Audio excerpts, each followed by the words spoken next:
Dhirendra Kumar, CEO at Value Research, is here to tell us more about that. Dhirendra, banking funds have been the second worst performing sectoral funds, having lost nearly 10% over the one-year period.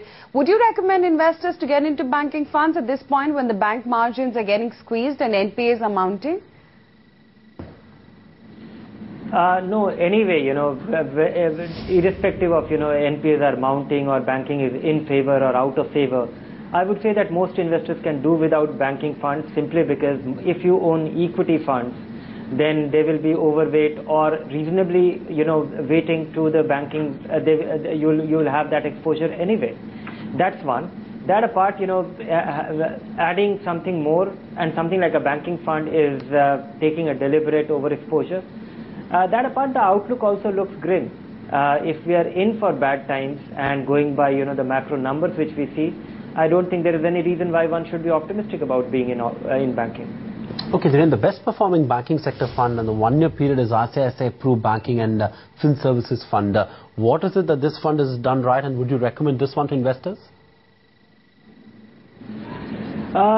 Yes, this fund has done substantially better than other banking funds. But I think it's the banking funds doing well is primarily a call on what kind of banking stock you want to overweight on. And here is a fund which is ICICI Prudential Banking Fund has its largest weighting in HDFC Bank and a disproportionately high weightage. That I think has translated into the performance that we see today. And I think that reflects great objectivity. And so if you're looking for a banking fund, this might be a good bet, but it's very hard for banking funds to beat their benchmark all the time. The benchmark seems to be the best performing banking fund. So I would say go for a banking index fund. Let's address some queries as well. Our first query today is from our Venkat Ramani, and he says that he's invested about 7 lakh rupees in Reliance Infrastructure Fund, which was launched in June 2009. And he says now Reliance is unable to locate his investment. He has the check number issued from the bank as proof of investment.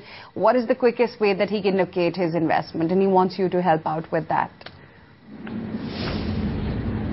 If Reliance Mutual Fund is disclaiming that it never got this money in his name, then there is a great likelihood that he has been defrauded. He should go to his bank, find out the 7 lakh rupees credit debited from his account, who has got this credit, who has been the beneficiary of this proceed.